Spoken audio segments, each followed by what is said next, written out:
بسم الله والحمد لله والصلاة والسلام على رسول الله وعلى آله وصحبه ومن والاه رب اشرح لي صدري ويسر لي أمري واحلل عقدة من لساني يفقهوا قولي. Mes chers frères et sœurs, le thème d'aujourd'hui avec l'aide d'Allah Tabarak wa Ta'ala est les châtiments de la tombe et les délices de la tombe. Comme vous le savez, toute l'humanité va goûter à la mort. Allah Tabarak wa Ta'ala a fait que personne parmi nous n'est immortel. Allah Ta'ala, en parlant au prophète, il lui a dit Afa in mitta fahumul khalidun. Est-ce que si tu meurs, eux, ils vont vivre éternellement? Et Allah Ta'ala a dit Kullu man alayha fan. Tout ce qui est sur la surface de la terre va disparaître. Et ça, c'est une vérité que personne ne nie. Musulmans, non-musulmans, pratiquants ou non, tout le monde sait qu'un jour, on va mourir, n'est-ce pas? Et nous, en tant que croyants, on sait qu'après la mort, l'âme va faire un long voyage. Et c'est deux choses l'une. Soit après la mort, notre âme va savourer des délices qui vont s'enchaîner dans la tombe, le jour du jugement, puis alors accès au paradis, soit ça va être compliqué. Et j'implore Allah subhanahu wa ta'ala de me faciliter, ainsi qu'à vous, de vivre sur l'obéissance et de mourir sur une bonne action, d'être ressuscité sur celle-ci. Et qu'Allah tabaraka wa ta'ala m'accorde ainsi qu'à vous notre livre de la main droite. D'après Abu Sa'id al-Khudri radiyallahu anhu, le prophète sallallahu alayhi wa sallam a dit lorsque la dépouille d'un mort est posée et que les hommes la portent sur leurs épaules, donc quand on est en train de porter un corps, si la personne était pieuse, alors qu'on est en train de la porter, ça y est, elle est morte. Eh bien, si la personne était pieuse, elle dit qui? La dépouille, avancez-moi, avancez-moi. Et si la personne n'était pas pieuse, elle dit oh malheur à moi, où m'emmenez-vous? Toute chose entend sa voix sauf les hommes. Et s'il l'entendait, il serait foudroyé. Donc l'âme, dès le départ, elle sait dans quelle direction elle va. Est-ce qu'elle va vers des délices ou des supplices? Et c'est pour cela, mes frères et mes sœurs, il faut impérativement maîtriser ce qui va être dit aujourd'hui. Et aujourd'hui, bi'idhnillahi tabaraka wa ta'ala, le thème que je vais aborder avec vous, il aura une continuité qui se fera bi'idhnillah dans d'autres événements où on va parler, Inch'Allah, de la résurrection en détail. On va parler du souffle d'Israfil dans la trompe, combien de fois il va souffler, etc. On va parler de la résurrection. On va parler également des règles qu'Allah va établir le jour du jugement. On va parler également dans cette série de la balance, du pont du Sirat. On va parler de l'intercession du prophète alayhi salatu wassalam, de pas mal de sujets jusqu'à arriver à Al-Jannah wa An-Nar, le paradis et l'enfer. Enfin, j'implore Allah tabaraka wa ta'ala de bénir cette série et de faire qu'elle soit un maximum utile. Et cette série, c'est du concret. Et comme c'est du concret et que ça fait partie de la aqida, de la croyance, j'ai voulu que le thème soit divisé en 3 parties. La première partie, c'est les preuves concernant les châtiments et les délices de la tombe. Donc on va voir un paquet de preuves pour avoir cette croyance ferme qu'il y a effectivement une vie ou dans la tombe. Deuxième partie, c'est les causes des châtiments de la tombe. Et troisième partie, la voie à suivre pour se préserver du châtiment de la tombe. Mes chers frères et sœurs, on a entendu ces dernières années, et ça ne date pas d'hier, des gens venir faire douter sur l'existence d'une vie dans la tombe, c'est-à-dire qu'il n'y a pour eux ni châtiment, ni délice dans la tombe. Ils ont dit, il n'y en a pas, c'est des inventions, les hadiths qui parlent de ça, c'est une invention, il n'y a rien d'authentique, il n'y a rien de sarih dans le Coran, il n'y a rien d'explicite dans le livre d'Allah à ce sujet, et puis, il n'y a qu'Allah qui connaît le monde invisible, et Allah a dit dans le Coran que le prophète sallam ne connaît pas le monde invisible. Tout ce que vous entendez là, c'est quoi? Ça s'appelle des shubuhat, des ambiguïtés. Des ambiguïtés. Et nos savants, ils ont répondu à ça. Ils ont répondu à ça. Et ces gens-là, ils font plus de la peine qu'autre chose. Pourquoi? Parce qu'effectivement, le prophète, alayhi salatu wassalam, il ne connaît pas le monde invisible. N'est-ce pas? Il n'y a qu'Allah qui connaît le ghaib. C'est vrai ou pas? Mais avez-vous oublié qu'Allah a informé son bien-aimé, alayhi salatu wassalam, de certaines choses qui font partie du monde de l'invisible? Et avez-vous oublié qu'Allah Ta'ala a dit wa ma yantiqu anil hawa, il ne prononce rien sous l'effet de la passion, In huwa illa wahyun yuha, ce n'est rien d'autre qu'une révélation inspirée.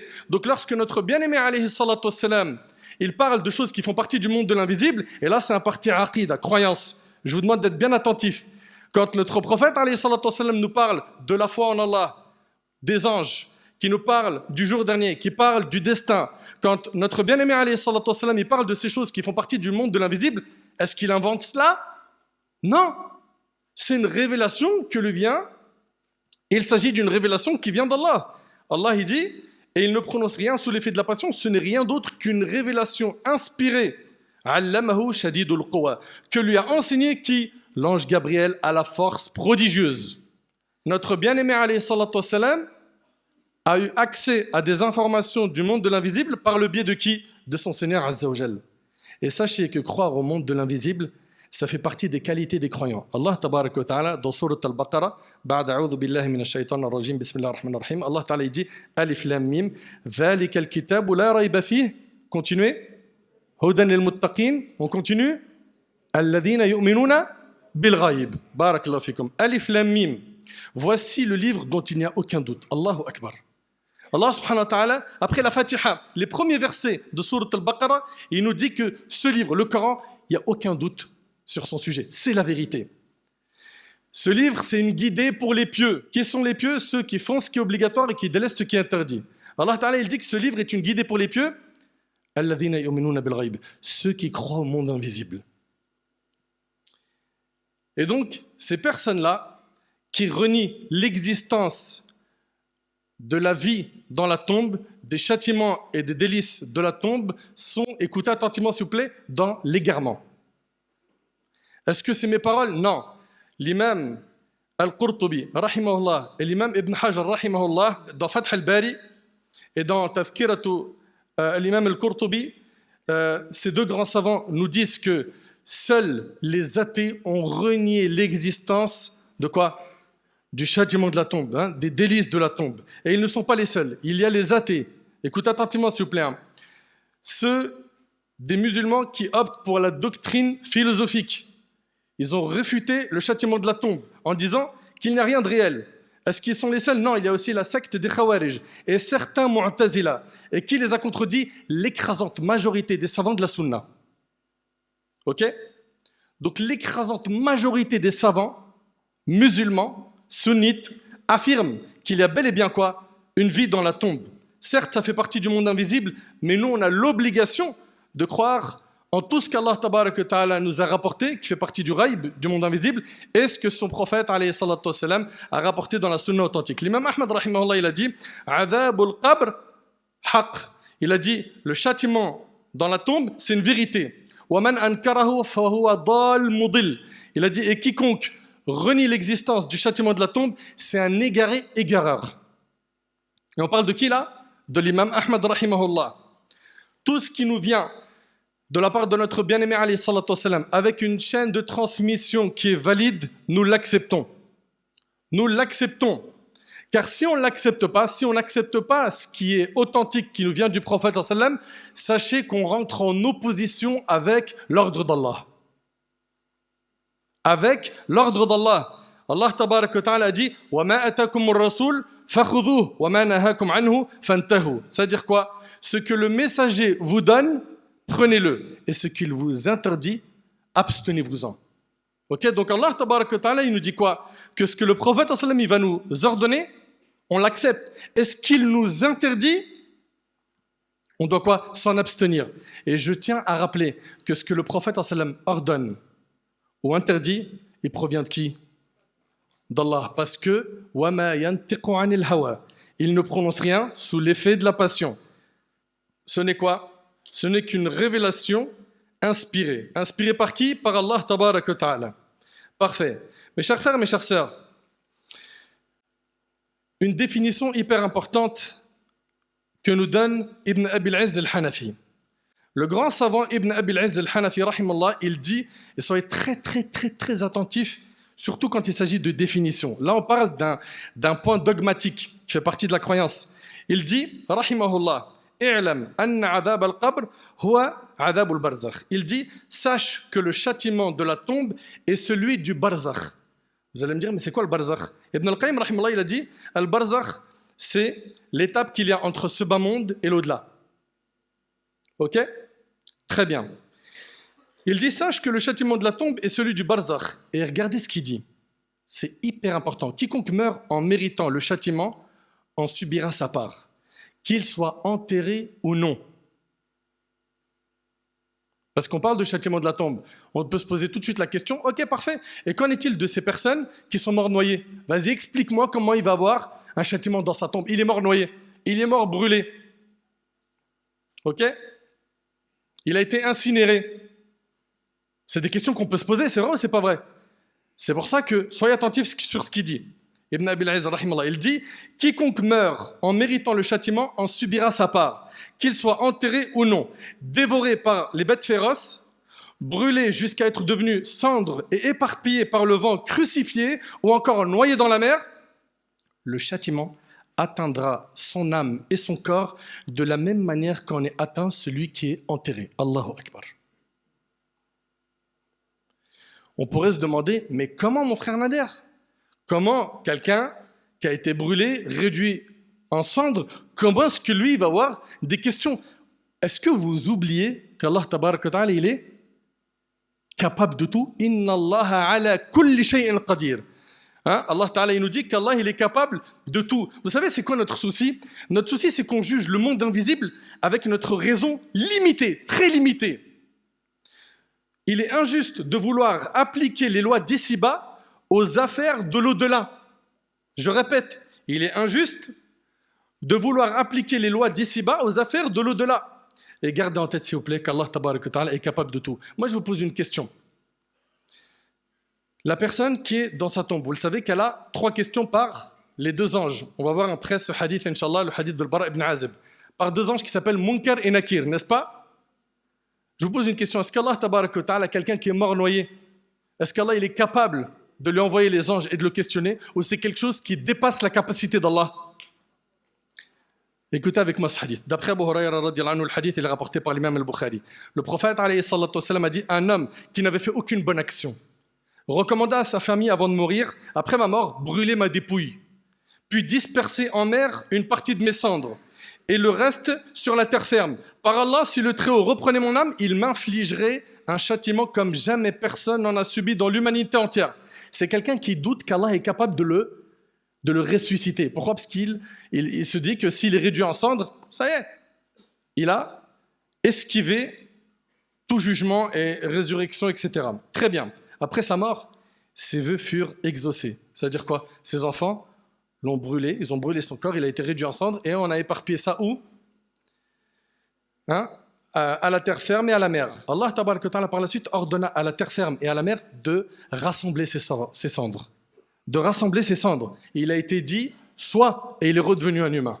Et vous savez que Allah Ta'ala dit, Innama amruhu idha arada shay'an an yaqula lahu kun fayakun. Son ordre, l'affaire d'Allah consiste, quand il veut une chose, à dire à la chose, soit, et elle devient. Nous avons la ferme conviction que si Allah Tabarak wa Ta'ala il ordonne à cette terre de rentrer dans le trou d'une aiguille, ça se fera dans l'immédiat. Pourquoi? Parce qu'Allah il dit à la chose soit et elle devient. Allah est capable de tout. D'où l'importance d'attacher nos cœurs à notre Seigneur, à avoir un tawakkul ferme en notre Seigneur Azza wa Jal, à avoir confiance en Allah. Donc ici, Allah Tabarak wa Ta'ala l'a ressuscité. Allah Ta'ala le questionnait, qu'est-ce qui t'a motivé à faire cela? Qu'est-ce qui a motivé ta décision? Il le dit, c'est la peur de subir ton châtiment. Ya Allah, j'ai peur de ton châtiment. C'est pour ça qu'il a voulu fuir le châtiment en demandant à ses enfants cette demande. Et Allah Ta'ala, il lui a pardonné.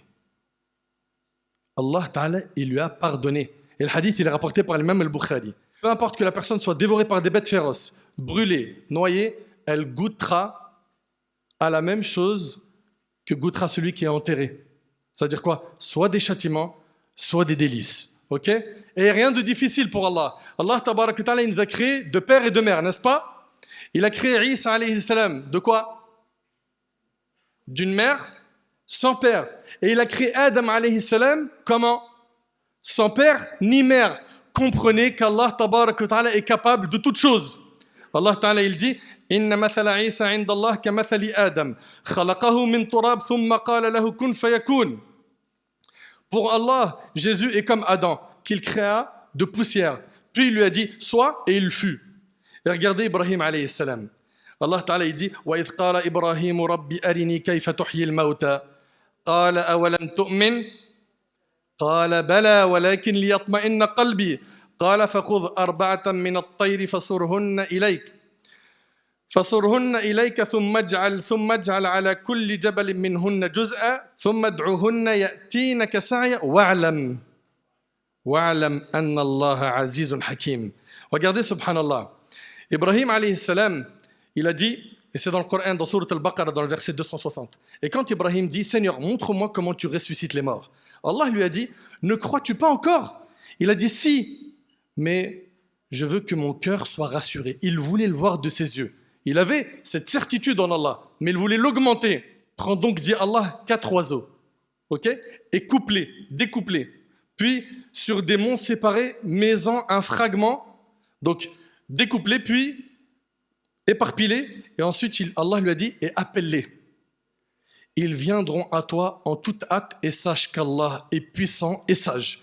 Il les a appelés, et Allah, par sa permission, a fait que ces oiseaux ont été ressuscités, et ils ont volé.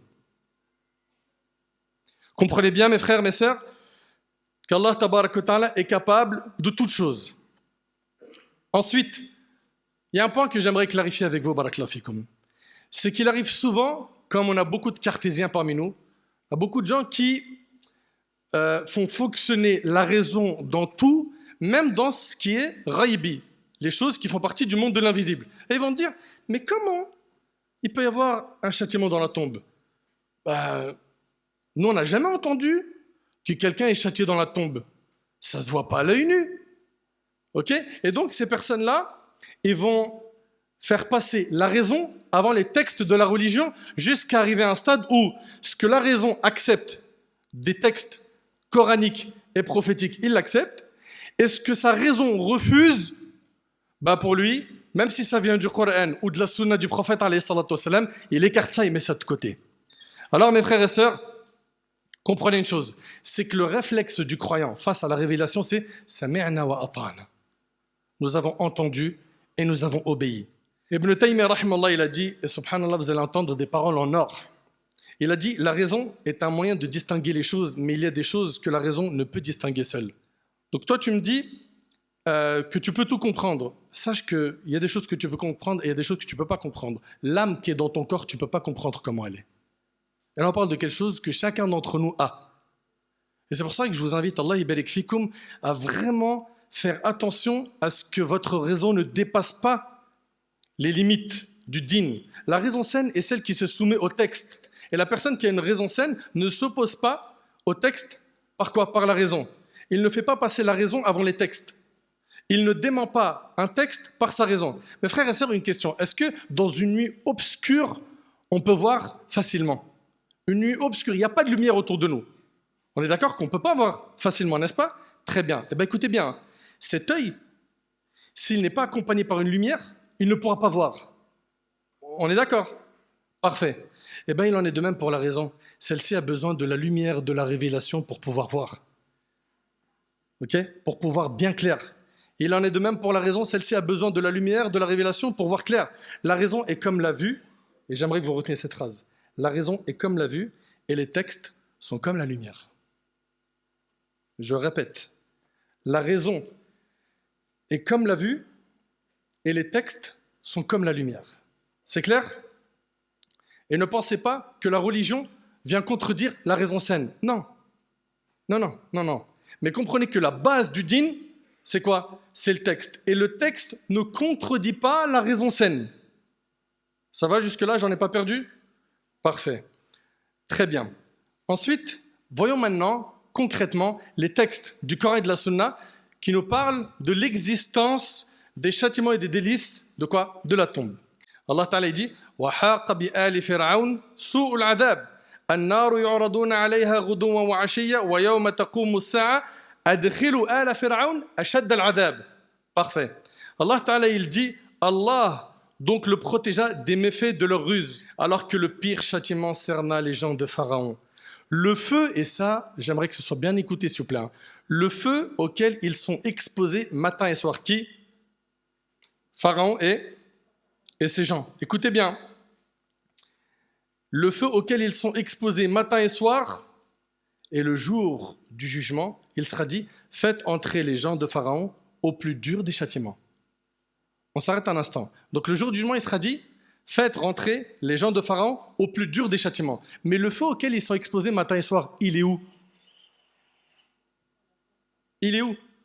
Allah Ta'ala, il dit, le feu auquel ils sont exposés matin et soir, et le jour où l'heure arrivera, il sera dit, faites entrer les gens de Pharaon au plus dur du châtiment. Sachez, mes frères et sœurs, que les savants de la Sunna ne divergent pas sur l'explication de ce verset. Ils sont unanimes pour dire ici quoi? Qu'il s'agit du châtiment de la tombe. Donc c'est prouvé par le Coran dans Sourate Ghafir, dans le verset 45 et 46. Très bien. Ensuite, un point qui est très important. Beaucoup de gens viennent nous dire, oui mais mon frère, ce verset, vas-y, ok, tu nous as dit c'est l'interprétation des savants. Mais c'est les savants qui ont compris ça. Et la sunna, bah t'as vu, il y a des textes qui sont authentiques, il y a des textes qui ne sont pas authentiques, c'est un peu mélangé. Nous, les hadiths, on ne prend pas. Nous, on ne prend que du Coran. Ceux-là, on les appelle les coranistes. Msakin, ils n'ont pas le bon nom. Ok? Et donc, ces personnes-là vont prendre ce qui vient du prophète, alayhi salatu wassalam, et vont l'écarter en disant que non, la sunna, c'est pas fiable comme le Coran. Et ils oublient que notre bien-aimé, alayhi salatu wassalam, ce qu'il prononce vient de qui? Parce que nous avons dans notre dîn deux sources, le Coran et la sunna du prophète, alayhi salatu wassalam. Et la sunna, je le répète, elle est révélée par Allah, Azza wa Jal. Et par rapport à ceux qui disent, oui, mais où il y a des preuves dans le Coran qu'il faut suivre le prophète, obéir au prophète. Non, c'est le Coran et c'est tout. Ces gens-là disent qu'ils n'ont pas de texte factuel qui prouve qu'il faut suivre le prophète. Ben, écoutez avec moi cette pluie de preuves. Allah tabarak wa ta'ala, il dit c'est-à-dire quoi? Prenez ce que le messager vous donne et ce qu'il vous interdit, abstenez-vous-en. Ça, c'est dans Sourate Al-Hashr, verset 7. Et la formulation ici a une portée générale qui englobe tout ce qu'il leur donne et interdit. Car il ne commande que le bien et n'interdit que le mal. Voilà ce que dit l'imam Al-Qurtubi, rahimallah. Allah Ta'ala dit Man yuti'ir rasoul faqad ata'a Allah. Dans Sourate An-Nisa, verset 80. Quiconque obéit au messager obéit certainement à Allah. On fait quoi de ce verset? Quiconque obéit au messager obéit certainement à Allah. Allah Ta'ala dit Fala wa rabbika la yu'minun. حتى يحكموك فيما شجر بينهم ثم لا يجدوا في أنفسهم حرجا مما قضيت ويسلموا تسليما. Non, par ton Seigneur, ils ne croiront pas tant qu'ils ne t'auront pas fait juge de leurs différends. Allah parle du prophète sallam. Et qu'ensuite, ils n'éprouvent aucune gêne pour ce que tu auras décidé et s'y soumettent complètement. Allahu Akbar. Personne ne croit tant qu'il n'a pas pris le messager d'Allah sallam pour juge en toutes choses. Et n'oubliez pas une chose, c'est que ce qu'ordonne le prophète et ce qu'il interdit, c'est une révélation de la part d'Allah. On parle ici de la sunna authentique. Allah Ta'ala dit وَمَا كَانَ لِمُؤْمِنٍ وَلَا مُؤْمِنَةٍ إِذَا قَضَى اللَّهُ وَرَسُولُهُ أَمْرًا أَن يَكُونَ لَهُمُ الْخِيرَةُ مِنْ أَمْرِهِمْ. Al-Aya, Surat Al-Ahzab, verset 36. Allah Ta'ala il dit il n'appartient pas à un croyant ou à une croyante, une fois qu'Allah et son messager ont décidé d'une chose, d'avoir encore le choix dans leur façon d'agir. Donc on voit bien ici quoi, que notre bien-aimé alayhi salam, quand il ordonne quelque chose ou il interdit quelque chose, tu n'as plus le choix dans ta manière d'agir. Allah Ta'ala il dit Ya ayyuhalladhina amanu la tuqaddimu bayna yaday Allahi wa rasoulih. Surat Al-Hujurat, le premier verset. Ô vous qui avez cru, ne devancez pas Allah et son messager et craignez Allah. Allah est audient et omniscient. C'est-à-dire quoi? Il ne faut pas devancer Allah et son prophète ni en parole ni en acte. Ibn Abbas radiyallahu anhu a dit en commentant ce verset, ne dites rien qui soit contraire au Coran et à la Sunna. Ensuite, dans Sourate Al-Imran, Allah Ta'ala dit قُلْ إِن كُنْتُمْ تُحِبُّونَ اللَّهَ فَاتَّبِعُونِي يُحْبِبُكُمُ اللَّهُ وَيَغْفِرْ لَكُمْ ذُنُوبَكُمْ. Dit, si vous aimez vraiment Allah, suivez-moi. Suivez le prophète sallam. Allah vous aimera alors et vous pardonnera vos péchés. Allah nous dit, en plus de cela, que si on suit le prophète sallam, on sera guidé vers le droit chemin. Allah Ta'ala il dit وَإِن تُطِعُوهُ اهتدوا. Et si vous lui obéissez, vous serez bien guidés. Moi, je m'interroge sur ces personnes qui disent nous, on prend que le Coran et on s'écarte de la Sunna. Mais ces versets, ils sont dans le Coran. Comment vous pouvez prétendre être attaché au Coran et mettre tous ces versets de côté? Comment? Revenons aux preuves des châtiments de la tombe et des délices de la tombe. Allah Ta'ala a dit يُثَبِّتُ اللَّهُ الَّذِينَ آمَنُوا بِالْقَوْلِ الثَّابِتِ فِي الْحَيَاةِ الدُّنْيَا وَفِي الْآخِرَةِ. Allah affermit les croyants par une parole ferme dans la vie présente et dans l'au-delà, tandis qu'il égare les injustes et Allah fait ce qu'il veut. Sourate Ibrahim, verset 27. Eh bien, écoutez ce hadith qui est rapporté par Bukhari et Muslim. Al-Bara ibn Azib radiallahu anhu relate que le prophète sallam a dit, le hadith on a dit, il est rapporté par Bukhari et Muslim. Écoutez ce qu'il dit le prophète sallam. Il dit, le musulman, lorsqu'il est questionné dans sa tombe, vous entendez? Le musulman, lorsqu'il est questionné dans sa tombe, lorsqu'il atteste, après être questionné par qui? Par les deux anges, Munkar et Nakir, lorsqu'il atteste qu'il n'est pas de divinité digne d'adoration, lorsqu'il atteste qu'il n'est pas de divinité digne d'adoration en dehors d'Allah et que Muhammad est le messager d'Allah, voilà l'explication du verset où Allah Ta'ala, il dit يُثَبِّتُ اللَّهُ الَّذِينَ آمَنُوا بِالْقَوْلِ الثَّابِتِ فِي الْحَيَاةِ الدُّنْيَا وَفِي الْآخِرَةِ. Allah affermit les croyants par une parole ferme dans la vie présente et dans l'au-delà. Donc ce verset-là, il concerne quoi? Le monde de la tombe. Et il est rapporté par Bukhari et Muslim.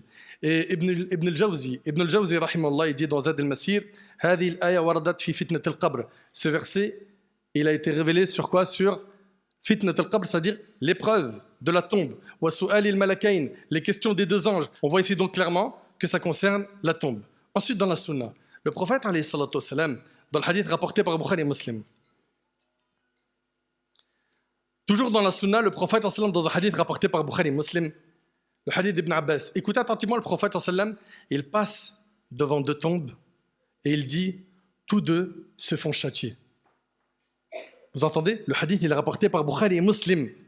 Il a dit, tous deux se font châtier et on ne les châtie pas pour grand-chose. L'un d'eux ne se prémunissait pas de son urine. C'est-à-dire quoi? C'est-à-dire que quand il faisait ses besoins, d'après ce qui a été dit par les savants, c'est qu'il ne faisait pas attention à son urine au point où ça tombait sur ses vêtements.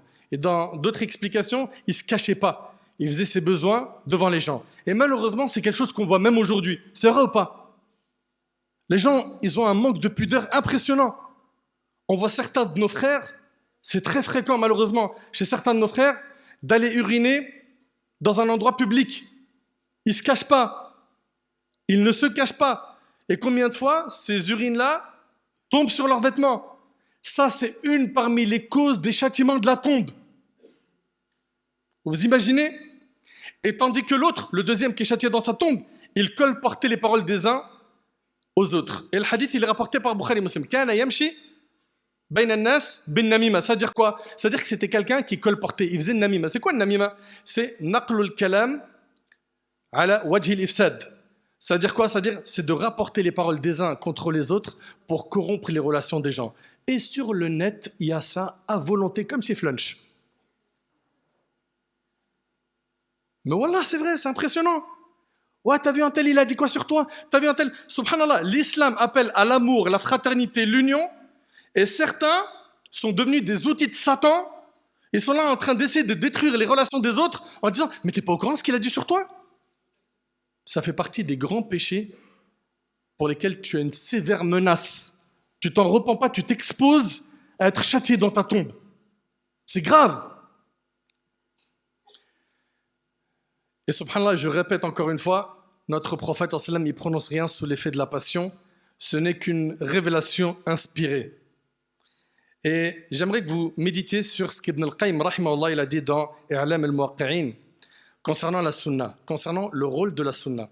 Il a dit que la sunna a 3 rôles. Soyez attentifs, s'il vous plaît. Je sais qu'il y a du technique, mais on vit une époque où maintenant, on est obligé de vous donner du technique. Vous devez avoir des outils pour pouvoir comprendre beaucoup de choses. La sunna a 3 rôles. 1, confirmer ce qu'il y a dans le Coran.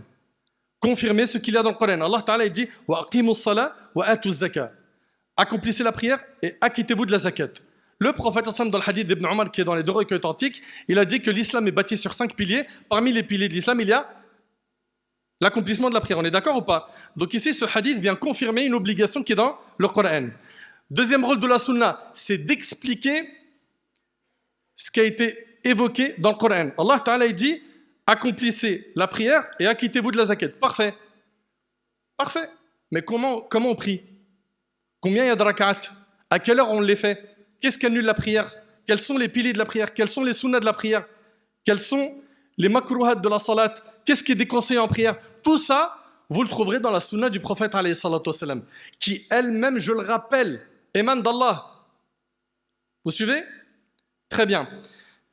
De même, notre bien-aimé alayhi salatu wassalam, il a clarifié comment sortir la zakat, qui est obligatoire par le Coran. Wa aqimu salat wa atu zakat. Accomplissez la prière et acquittez-vous de la zakat. Comment je la calcule, la zakat? Le 2,5%, la rub'losh, mais il n'est pas dans le Coran. N'est-ce pas? Comment on calcule la zakat? Tout ça, vous allez le trouver où? Dans la sunna. Troisième rôle de la sunna, c'est qu'elle va venir rendre obligatoire quelque chose qui n'a pas été obligatoire par le Coran, ou interdire quelque chose qui n'a pas été interdite par le Coran. Et cette obligation et cette interdiction, vient d'Allah. Ok? Et c'est le prophète alayhi salatu wassalam, qui va communiquer cela. Un exemple d'une obligation qui n'est pas dans le Coran, Zakatul Fitr. Vous connaissez Zakatul Fitr ou pas? Ça se donne quand? À la fin de Ramadan, n'est-ce pas? Ça, c'est pas dans le Coran. Ok?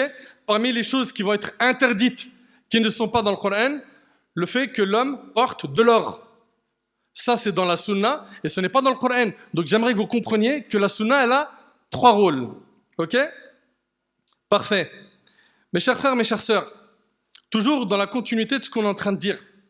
Regardez ici, subhanallah,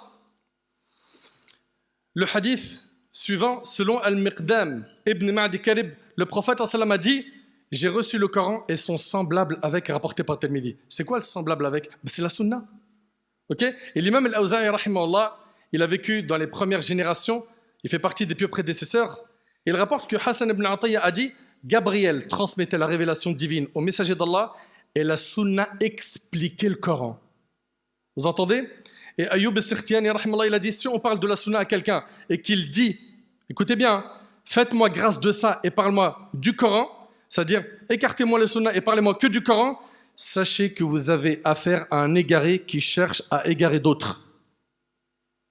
Voilà ce que nous ont enseigné nos pieux prédécesseurs. Et pour vous confirmer toujours que la sunna vient d'Allah, selon Abdullah ibn Amr ibn al-As, le prophète a dit: Allah pardonne aux martyrs toutes choses, excepté quoi? Allah il pardonne toutes choses aux martyrs, excepté Ad-Dayn, la dette. Ok? Et ça, c'est rapporté par Muslim. Et dans la version de l'imam al-Nasa'i, à la fin, le hadith, et dans la version de l'imam al-Nasa'i, à la fin du hadith, le prophète ajouta: Gabriel m'en a informé. Est-ce que c'est bien clair pour tout le monde ce que je suis en train de dire jusque-là? Très très bien. Et retenez qu'Allah Ta'ala a dit dans Surat An-Nisa, verset 80, May yuti'ir rasoul faqad ata Allah, quiconque obéit au messager, obéit certainement à Allah. Et tout ce qu'Allah a interdit, son statut juridique est comme ce que notre bien-aimé alayhi salatu wassalam va interdire. Fama harramahu Allah hukmuhu ka hukmi ma harramahu an-nabi alayhi salatu wassalam. Tout ce qu'Allah a interdit, son statut juridique est le même que ce que le prophète alayhi salatu wassalam a rendu interdit. Pourquoi? Parce que le prophète ne prononce rien sous l'effet de la passion. Très bien. On continue toujours sur les preuves qui montrent qu'il y a bien un châtiment et des délices dans la tombe. Notre bien-aimé alayhi salatu wassalam, dans le hadith rapporté par Al-Bukhari selon Abu Huraira, il disait: Allahumma inni a'udhu bika min azab al-qabr. Oh Allah, je me réfugie auprès de toi contre les supplices de la tombe. Mais si ça n'existait pas, pourquoi est-ce que le prophète sallam il demande à Allah de le protéger des châtiments de la tombe? Et le hadith il est rapporté par l'imam al-Bukhari. Et l'imam Muslim rahimallah a rapporté dans son sahih que Zayd ibn Thabit radiyallahu anhu a dit: tandis que le prophète sallam était sur sa mule près d'un jardin appartenant au Bani Najjar et que nous étions en sa compagnie, la mule s'effraya. Écoutez bien et imaginez la scène. La mule s'effraya et s'écarta du chemin. Elle faillit le désarçonner. Et voilà qu'il y avait 6, 5 ou 4 personnes enterrées. Il a dit, alayhi salatu wassalam, qui connaît ceux qui sont morts dans ces tombes? Un homme a répondu: moi. Le prophète a dit: quand sont-ils morts? Il répondit: ils sont morts durant l'époque de l'idolâtrie. Le prophète alayhi salatu wassalam a dit: les gens de cette communauté se feront certes éprouver dans leur tombe. Ils seront éprouvés. Bien évidemment, soit ça sera des supplices, soit ils auront des délices.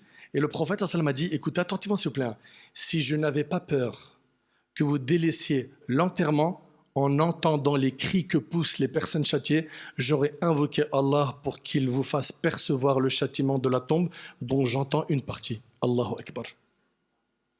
Allahu Akbar. Dans un hadith rapporté par l'imam al-Bukhari, d'après Amra bint Abdurrahman, une femme juive est venue questionner Aïcha, la femme du prophète alayhi salatu wassalam, et elle a dit qu'Allah te protège du châtiment de la tombe. Elle a dit ça à qui? À Aïcha, la femme du prophète sallallahu alayhi wa sallam.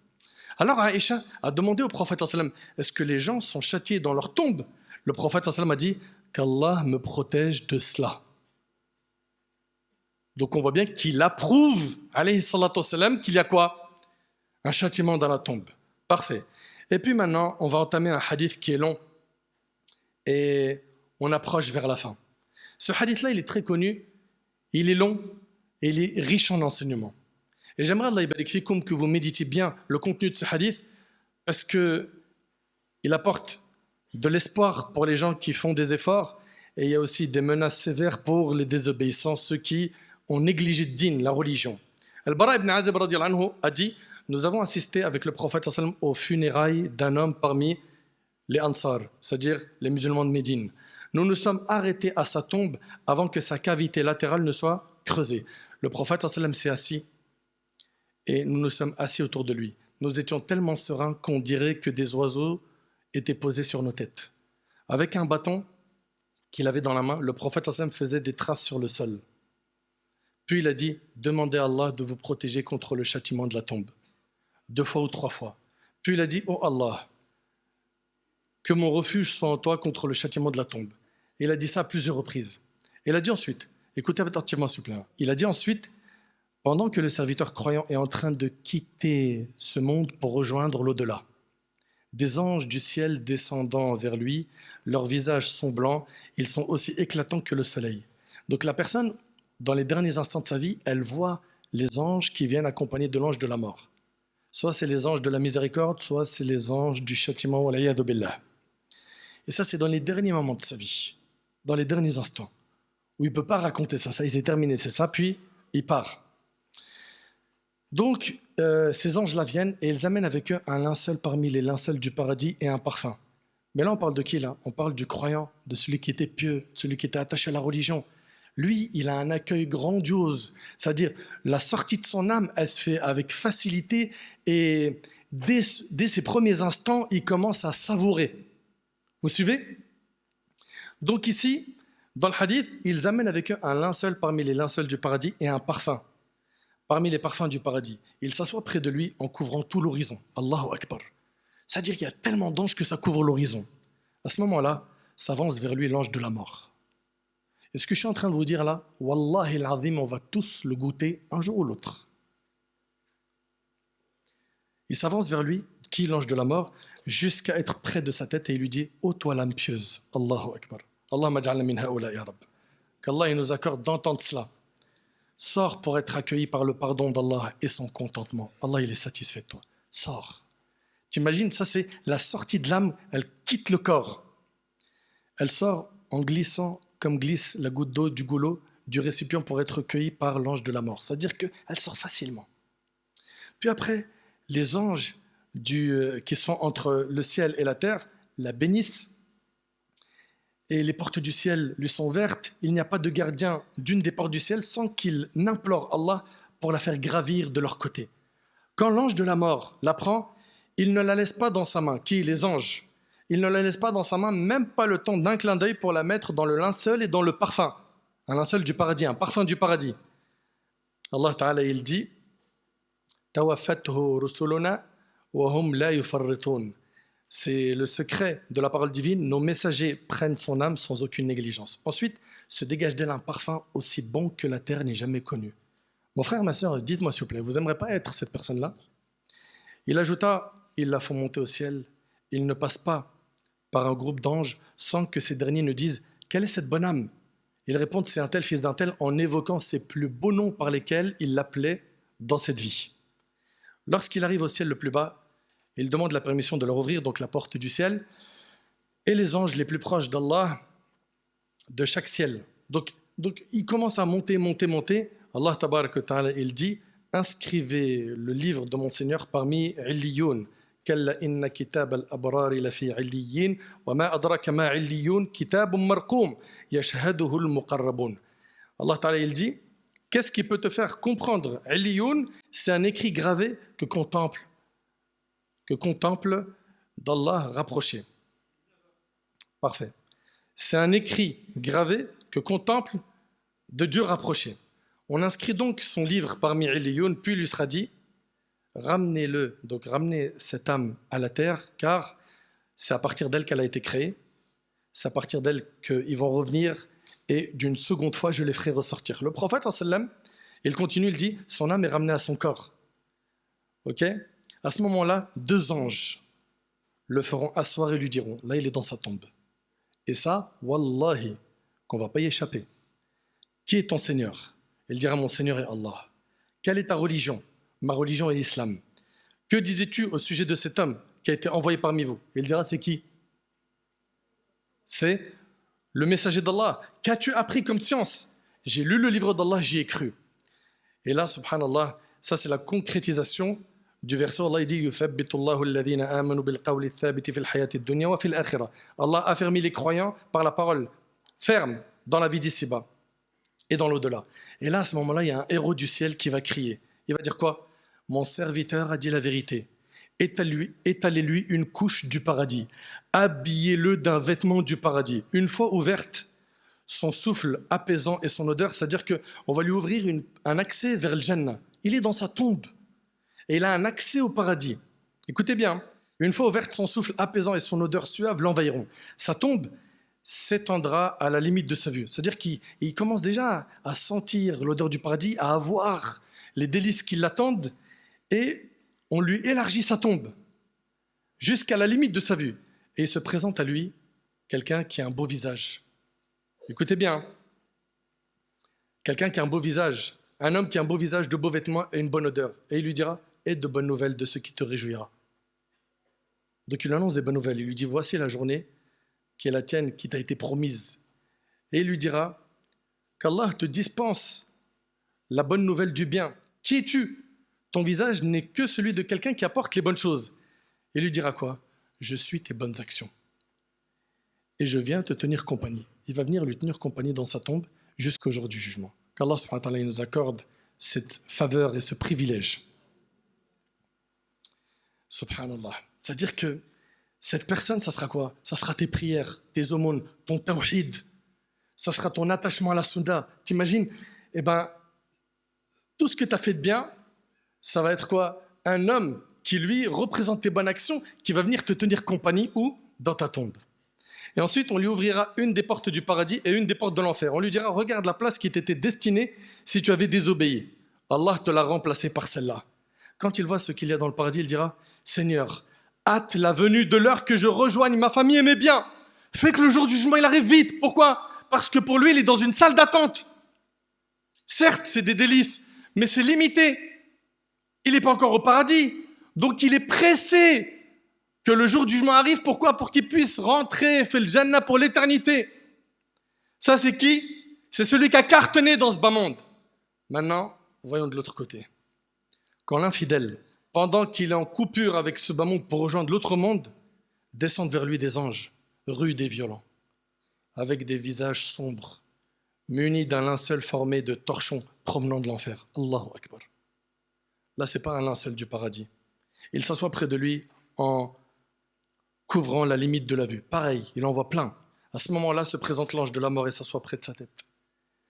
Ô toi, âme mauvaise, sors pour encourir le courroux d'Allah et sa colère. T'aimerais entendre ça? Ou t'aimerais plutôt entendre sors vers le pardon d'Allah et son contentement? Mais sache que c'est toi qui fais ce choix. C'est toi qui écris ton livre.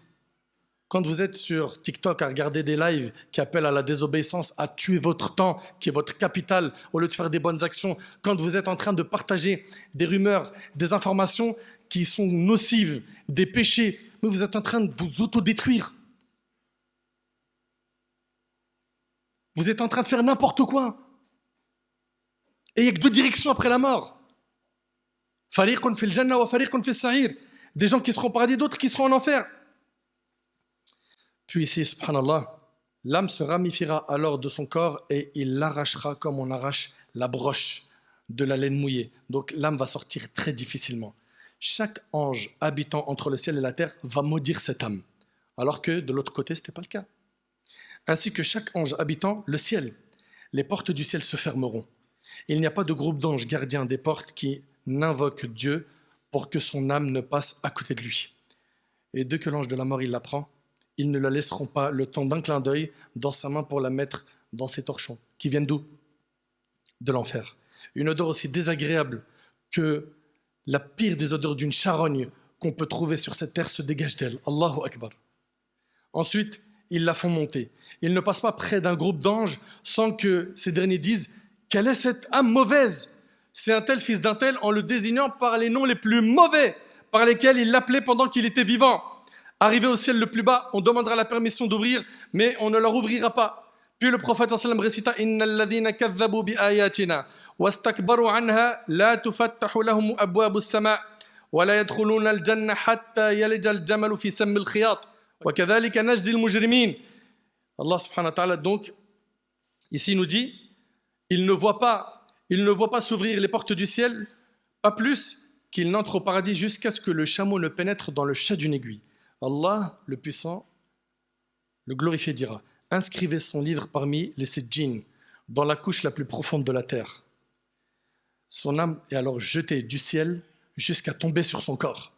Puis le prophète sallam récita « Hunafa'a lillah, ghayr mushrikina bih, wa man yushrik billah faka'annama kharra min as-sama' fatakhtafuhu at-tayr aw tahwi bihi ar-rih fi makanin sahiq. » Celui qui associe Allah, c'est comme s'il dégringolait du ciel et qu'alors un oiseau le happe ou que le vent l'abîme en un lieu perdu.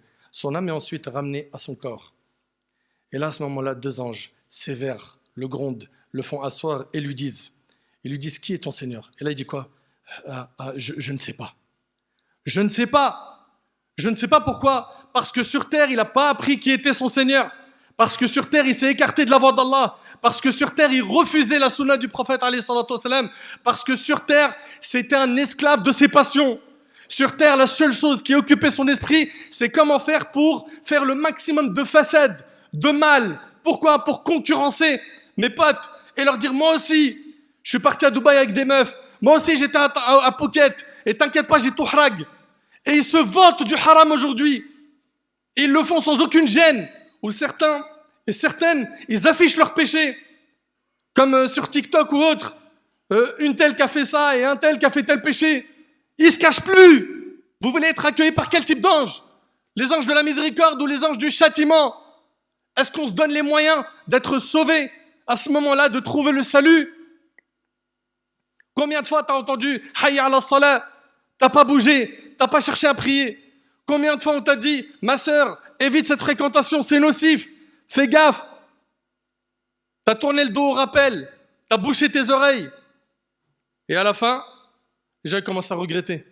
Ah, si seulement j'avais pas passé autant de temps devant les écrans, devant des séries, devant des téléréalités, devant des stories, devant des commentaires. Vous avez plus de vie ou quoi? Vous êtes en train de lire les commentaires de tout le monde sur les réseaux sociaux, sur Insta. Faut que je regarde les commentaires sur telle page. Ah, il vient de poster un truc, tiens, je regarde. Mais ta vie, elle est trop naze. C'est impressionnant. Sans compter les autres qui, ah, tu sais quoi, il y avait telle influenceuse. Wallah, hier, elle était dans un concert, et ceci, cela. Mais vous n'avez pas de vie. Occupez-vous de la vôtre. Ces moments-là qu'on est en train de décrire, là, vous allez les goûter. Je raconte pas un film, là, d'Hollywood. C'est du Coran et de la Sunna. Donc, il ne saura pas répondre à qui est ton Seigneur, quelle est ta religion, qui est l'homme qui vous a été envoyé, je ne sais pas, j'ai entendu les gens dire ça. Puis après, il lui sera dit, puisses-tu ne pas le savoir, lui sera-t-il dit, un héros criera, c'est un menteur, écoutez bien, étalez-lui un tapis de l'enfer, ouvrez-lui une porte de l'enfer, il sentira sa chaleur, la chaleur de l'enfer, et son samoum, et la tombe se resserra contre lui jusqu'à ce que ses côtes s'entrecroisent. L'autre, il avait une tombe élargie qui est immense. Et lui, ses os, ils vont se mélanger, il va s'écraser. à l'intérieur de cette tombe. Il va être écrasé à l'intérieur de cette tombe. Ensuite viendra vers lui un homme très laid qui porte des mauvais vêtements. Ils sont mauvais, à votre avis, c'est qui? C'est ses mauvaises actions. C'est ses mauvaises actions. Il restera avec lui. Et qu'est-ce qu'il va dire à la fin pour écourter le hadith? Il dira, Seigneur, ne fais pas venir l'heure. Si déjà c'est difficile maintenant, je ne veux pas voir la suite. Et le prophète, alayhi salatu wassalam, il a dit que la tombe, c'est la première station du jour du jugement. Si cette étape, elle est facile, ce qui viendra après sera facile. Et si cette étape est difficile, ce qui viendra après sera difficile. Mes chers frères, mes chères sœurs, rapidement, qu'est-ce qui fait en sorte que les gens peuvent avoir des châtiments dans leur tombe? Un, le fait de colporter. Et ça, on l'a vu tout à l'heure dans le hadith. Okay? Aussi, le fait de ne pas faire attention à l'urine quand on fait nos besoins et de ne pas se cacher. Également, il y a quoi? Il y a la fornication, le mensonge, le riba, le fait de délaisser le Coran, okay? Le vol. Et pour cela, j'avais fait une vidéo qui s'appelle « Les 4 châtiments de la tombe ». Okay? J'avais fait une vidéo qui s'appelle « Le hadith des 4 châtiments de la tombe ». Vous pouvez l'écouter pour que je puisse, Inch'Allah, écourter et avancer. Donc, toutes ces choses-là, la médisance, parler sur le dos de quelqu'un, salir l'honneur de quelqu'un, comme aujourd'hui on le voit partout sur le net, eh ben ça, c'est des causes de châtiment de la tombe. Maintenant, vous allez me dire, mais comment faire pour être sauvé?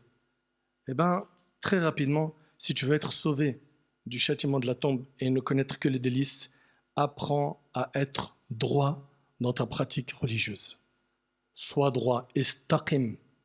Sois droit, prends le chemin de la droiture, prends pas les chemins de l'égarement. Même si tu seras très peu accompagné, parce qu'il n'y a pas beaucoup de gens qui sont dans le din et qui tiennent bien à la religion. Même si tu es seul, parce qu'autour de toi, les gens ils sont tous dans la désobéissance. Accroche-toi même seul. Accroche-toi. Ce qui se joue après la mort, Wallahi al-azim, c'est grand. Croyez pas que c'est de la blague ce qu'on est en train de voir là. C'est pour ça qu'il faut dès maintenant faire des choix de vie et avoir une personnalité forte. C'est pas n'importe qui m'impose un péché, j'ai peur du regard des gens, donc je fonds dans la masse. Et c'est ce qu'on voit de plus en plus aujourd'hui, au lycée, à la fac, etc. Pourquoi tu fais ça? Frère, si je fais pas ça, si je me range pas, ils vont me marginaliser. Ils vont me dire, ouais, t'es ceci, t'es cela, t'es un bouffon. Et la panoplie de paroles avec lesquelles on les accuse. Reste ferme et sois solide, indétournable. Donc, être droit et suivre la sunna du prophète alayhi salatu wassalam. Allah il nous a envoyé un modèle qui est Rasulullah alayhi salatu wassalam. On s'accroche. On s'accroche. Rappelle-toi, mon frère, que tu n'as pas été créé pour rien. Fais le bilan chaque jour de tes actions. Avant de dormir, comme il dit Ibn al-Qayyim rahimahullah, fais un petit bilan, fais un point sur tes actions. Est-ce que tu as été négligent? Demande à Allah le pardon. Est-ce que tu as fait des bonnes actions à ce moment-là? Dis-toi, est-ce que j'aurais pu en faire plus ou pas? Et subhanallah, si tu meurs avec un repentir sincère, après avoir fait muhasabat al-nafs, un bilan sur tes actions, bi'idnillah, tu vas au paradis. Donc c'est pour ça qu'il faut faire attention à comment est-ce qu'on va mourir. Et il faut qu'on se donne les moyens d'être droit, en fréquentant des pieux, en invoquant Allah, en apprenant le din, en restant solide sur nos convictions. Il n'y a pas de « je veux faire plaisir à un tel, donc je vais faire le péché pour pas qu'on dise de moi ». Non, pourquoi tu ne serais pas toi, celui qui tire le wagon vers le bien, et être celui qui a été le premier à initier dans son groupe, dans sa famille, dans son réseau, les bonnes actions pour que derrière ils suivent? Pourquoi non? Nous, on tire que les mauvaises locomotives, celles qui mènent à l'égarement et au péché. Pourquoi? Jusqu'à quand vous avez peur du regard des gens? Et le regard d'Allah dans tout ça? Vous adorez qui? Vous allez rendre des comptes à qui? Aux humains ou à Allah? Quand on voit les actes de certains, on se demande si ils n'ont pas peur de rendre des comptes aux gens. Mais tu n'as aucun compte à rendre aux gens. Fallah yahfazkum, qu'on renoue avec notre Seigneur Azza wa Jal. Alhamdulillah, Allah il nous a permis d'écouter ces discours. Wallahi, c'est pas pour rien. Il n'y a pas de hasard. Il n'y a pas de hasard. Donc, multiplie. Fais un effort pour commencer sur tout ce qui est obligatoire et multiplie les œuvres surrogatoires. Sois droit, lâche pas. Et de cette manière, tu seras sauvé des châtiments de la tombe. Aussi, Surat al-Mulk, le prophète alayhi salatu wassalam, il nous a enseigné que celui qui la récite, eh ben, elle le préserve des châtiments de la tombe. Quand tu la récites chaque nuit. On peut continuer à parler très longtemps sur ce sujet, mais je voulais aborder avec vous des grands axes. Et j'espère que le message est sorti du cœur et a trouvé de la place dans vos cœurs. J'implore Allah tabaraka wa ta'ala de me faciliter ainsi qu'à vous d'être sauvés le jour du jugement. J'implore Allah tabaraka wa ta'ala de m'accorder ainsi qu'à vous une bonne fin. J'implore Allah tabaraka wa ta'ala de faire que notre tombe soit un jardin du paradis et non un trou de l'enfer. J'implore Allah subhanahu wa ta'ala de nous ressusciter en compagnie de notre bien-aimé alayhi salatu wassalam et des pieux. J'implore Allah subhanahu wa ta'ala de nous faciliter le jugement, de nous accorder notre livre de la main droite et qu'on puisse être pour l'éternité au paradis. Sallallahu subhanahu wa ta'ala an yanfa'ni bima qultu wa yanfa'akum bima sami'tum. Hadha ma a'lamu wallahu azza wa jalla a'la wa a'lam. Subhanaka Allahumma bihamdik ashhadu an la ilaha illa anta astaghfiruka wa atubu